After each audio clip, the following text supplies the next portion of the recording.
भाग्य में बढ़ोतरी का अवसर लेकर के मीन राशि के जीवन में देवगुरु बृहस्पति का आगमन होना और साथ ही साथ 2 जून को इनका उदित होना एक विशेष अंजाम को प्रदर्शित करता है।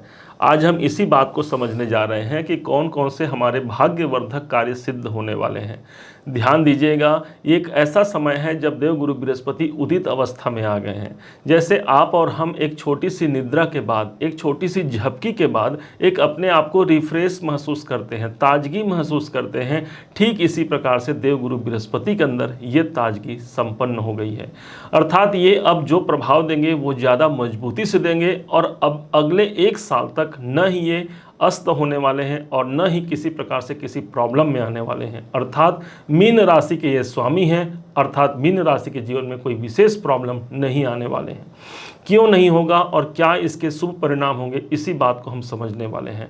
ध्यान दीजिएगा, देवगुरु बृहस्पति के पास एक दृष्टि पड़ रही है, इनकी 7वीं दृष्टि, वो सीधे आपके भाग्य भाव पर है। देखा जाए तो तीसरे भाव पर यह समाहित है और इनकी दृष्टि 7वीं दृष्टि 9वें भाव पर है। 9वां भाव भाग्य के स्थान को कहा गया है और स्वयं देवगुरु बृहस्पति भाग्य के कारक ही होते हैं, इसलिए भाग्य की जागृति 100% यहाँ पर घटित होते हुए नजर आएगी। किसे कहेंगे भाग्य? अर्थात हमने जो कर्म किया है उस कर्मों के माध्यम से हमें जो प्राप्त हुआ है वो हमारा कर्म हो गया। और साथ ही इसी के साथ में यदि हमारा भाग्य, हमारा किस्मत साथ दे जाए तो एक व्यक्ति छोटे से कार्य को करके भी एक बहुत बड़ी उपलब्धि प्राप्त कर लेता है, यही भाग्य होता है। इसी भाग्य का पर्याय ही होते हैं हमारे भगवान और इसी कारण से देवगुरु बृहस्पति को ही भाग्य का पर्याय अर्थात भगवान का पर्याय माना गया है। पिताजी से जुड़े हुए कोई विशेष कार्य संपन्न हो सकते हैं, उच्चाधिकारियों के साथ आपके संबंध मधुर हो सकते हैं, उनके द्वारा प्रमोशन का योग बना सकते हैं आपके जीवन में। तीसरे भाव पर देवगुरु बृहस्पति स्वयं समाहित है, अर्थात आपका पराक्रम आपका साथ नहीं छोड़ेगा। इस समय पर आप अत्यधिक पराक्रमी रहेंगे। भाई लगन के स्वामी, राशि के स्वामी ही तीसरे भाव पर आ गए हैं। मैं अपने साहस के बलबूते पर अपने भाग्य की जागृति करा पाता हूं, ये सबसे अच्छी बात हो गई। ये तीसरा घर है जो स्पोर्ट्स में है, ऑनलाइन संबंधी जो काम करते हैं उनके लिए सदैव उन्नति कारक स्थिति को प्रदर्शित करते हैं। ध्यान रखिएगा, कोई एक ऐसा एग्रीमेंट हो सकता है जो आपके तकदीर में एक बहुत उन्नति कारक समय हो, या जिस कार्य की संपन्नता के लिए आप लंबे समय से यदि सोच रहे हैं तो उस कार्य को आगे बढ़ा सकते हैं। वास्तव में देखा जाए तो एक सौम्य ग्रह का पराक्रम भाव पर आना जीवन को सादगी से परिपूर्ण बनाता है। जीवन में कोई बहुत ज्यादा विडंबनाएं नहीं रहती, अर्थात शांतिपूर्ण हमारे जीवन में हम आगे बढ़ते हैं।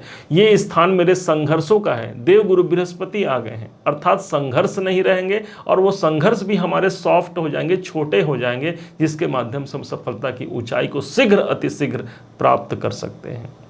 अब इनके पास 5वीं एक दृष्टि होती है, बहुत महत्वपूर्ण होती है। 7वीं दृष्टि तो सभी ग्रहों के पास विद्यमान होती है, 5वीं और 9वीं दृष्टि एकमात्र देवगुरु बृहस्पति के पास है। अब इसके हिसाब से 1 2 3 4 5 5वीं दृष्टि देखा जाए तो सीधे 7वें भाव पर पड़ रही है। दाम्पत्य जीवन को लेकर के हमारा मन यदि अशांत है, हमको शांति मिलेगी।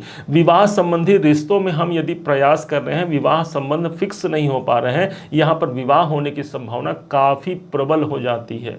चूंकि यही स्थान हमारे व्यापार का होता है, 10वें भाव से 10वां भाव भी ये स्थान है, इस कारण से ये मेरे कैरियर का है। आप नौकरी, व्यापार, कोई भी कार्य करते हो, देवगुरु बृहस्पति की गंगा जल के समान पवित्र दृष्टि पड़ रही है 7वें भाव पर, अर्थात कैरियर में एक नए उछाल, एक नए प्रगति का एक वातावरण हमें देखने को मिल सकता है।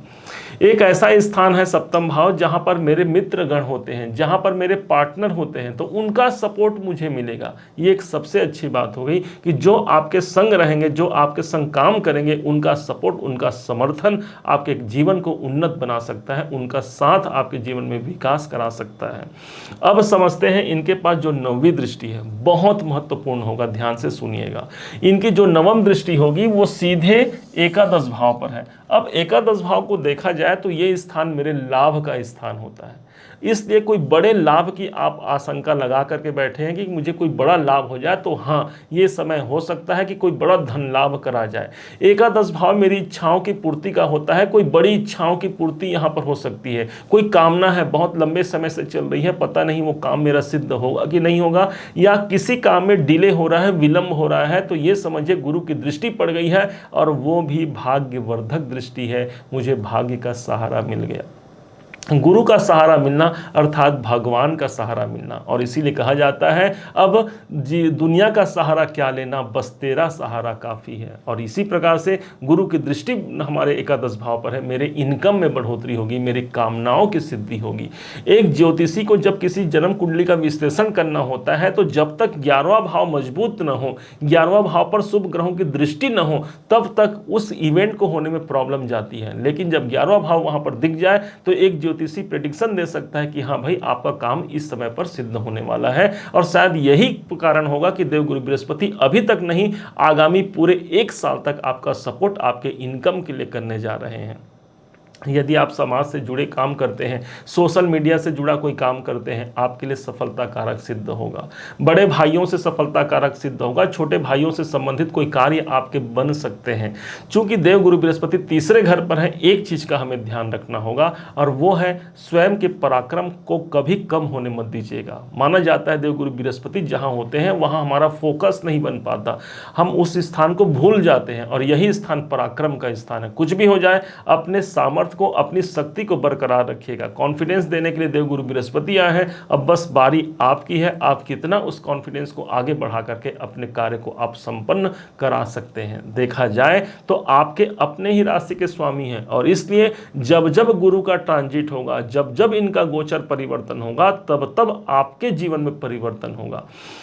ये एक ऐसा समय होगा जिस समय पर देवगुरु बृहस्पति आपके पराक्रम जो आपने कर्म किया है उसका पारिश्रमिक आप तक पहुंचा पाते हैं, क्योंकि इनके पास एक घर का और स्वामित्व है, वो है आपके दशमेश। पता है आपको कि सदैव के लिए आपके कैरियर के मालिक हैं गुरु।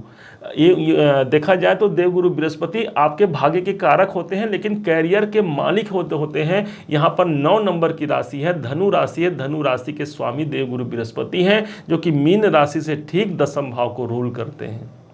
अब दोनों को संबंध जोड़ दिया जाए तो हमारा कैरियर कहाँ चला गया, हमारा कैरियर चला गया हमारे स्वयं के मेहनत के स्थान पर। इसलिए मेहनत के अनुरूप आपको बेस्ट सफलता दिलाना देवगुरु बृहस्पति का ये कर्तव्य है, जिस कर्तव्य को वो निर्वहन करेंगे। अब बस हमको अपना कर्तव्य निभाना है, अपने कर्मों पर हमें बहुत फोकस करते हुए आगे बढ़ना है और यही समय होगा बड़े धन लाभ का, बड़े कामनाओं की पूर्ति का। कैसे देवगुरु बृहस्पति को प्रसन्न किया जा सकता है? कहा गया है सब धरती कागज करूं लेख निसब बनराज, है ना। उसके बाद भी गुरु गुण लिखा न जात, मुझे वो सेंटेंस याद नहीं आ रहा है। सब धरती कागज करूं लेख निसब बनराज, 7 समुद्र की मसी करूं गुरु गुण लिखा न जात। तो अपने जो आपके गुरु हैं उनका आपको सम्मान करना है। गुरु के द्वारा जो मंत्र दिया गया है उस मंत्र का आप जाप कर सकते हैं। सदैव देवगुरु बृहस्पति का मंत्र ओम ब्रीम बृहस्पते नमः का जाप कर सकते हैं। भगवान नारायण, भगवान श्री कृष्ण सभी देवगुरु बृहस्पति के ही पर्याय माने जाते हैं। उनका अनुसरण करके, उनका ध्यान सुमिरन करके आप अपने जीवन को उन्नत बना सकते हैं। माना जाता है कि गुरु का स्थान ईशान दिशा होता है, इसलिए घर में जहाँ पर उत्तर और पूर्व का जो कॉर्नर है वो हमारा ईशान दिशा है, वहाँ सदैव पवित्रता रखनी चाहिए। उस स्थान को कभी गंदगी से युक्त मत रखें। जितना वो स्थान साफ रहेगा आपके घर पर भाग्य का संचार उतना ज़्यादा अधिक रहेगा। उस स्थान को कोशिश कीजिए कि एक जल से भरा हुआ लोटा या कलश उस स्थान पर रखिए, सदैव भाग्य की जागृति देखने को मिलेगी। माना जाता है गुरु 16 साल के लिए किसी के जीवन में महादशा के रूप में आते हैं। किसी के जीवन में महादशा के रूप में आकर किसी के जीवन को इतना अधिक प्रभावी बना सकते हैं कि वो कार्यकाल ऐसा होगा कि अब तक जो कुछ प्राप्त नहीं हुआ व्यक्ति अपने 16 साल की दशा में प्राप्त कर लेता है, पूरे 120 साल की आयु में। और यही वो समय है जिस समय पर 1 साल के लिए हमारे पराक्रम भाव पर आए हैं, भाग्य पर दृष्टि है, भाग्य स्थान को मजबूत करते हैं। देवगुरु बृहस्पति के विषय में कहा गया है देवा नाम च मुनि नाम च गुरुम कांचन सन्निभम बुद्धि भूतम त्रिलोकेशम तम नमामि बृहस्पतिम। एक ऐसी बुद्धि, एक ऐसा ज्ञान इनके अंदर समाहित है जिसके माध्यम से हम अपने जीवन को उन्नति ही नहीं बल्कि श्रेष्ठ सफलता के शिखर तक पहुंचा सकते हैं। ये देवगुरु बृहस्पति का आशीर्वाद है। धर्म स्थानों पर, मंदिरों में, तीर्थ स्थानों पर देवगुरु बृहस्पति का निवास माना गया है, इसलिए वहां से जुड़िए। यदि बन पड़ता है तो कोई धार्मिक यात्रा जरूर कीजिए इससे, क्योंकि 9वें भाव पर इनकी दृष्टि है, भाग्यवर्धक दृष्टि है। हो सकता है कि एक छोटी सी धार्मिक यात्रा के माध्यम से हमारा कोई कार्य जो अटका हुआ है वो बन सकता है। उम्मीद है आप सबने इसे समझा है, आप सबने इसे जाना है। यदि आपने इसे समझा है, जाना है, मेरे समझाने का प्रयास यदि आपको सार्थक लगा हो, मेरे समझाने का तरीका यदि आपको सार्थक लगा हो, तो हर बार की भांति इस बार भी अपना प्यार भरा लाइक और कमेंट करना कभी मत भूलिएगा। और हाँ, यदि अभी तक आपने चैनल को सब्सक्राइब नहीं किया है, सब्सक्राइब जरूर कीजिएगा। पुनः एक बार फिर आप सभी का दिवस बहुत मंगलमय हो, इन्हीं शुभकामनाओं के साथ। जय श्री राम।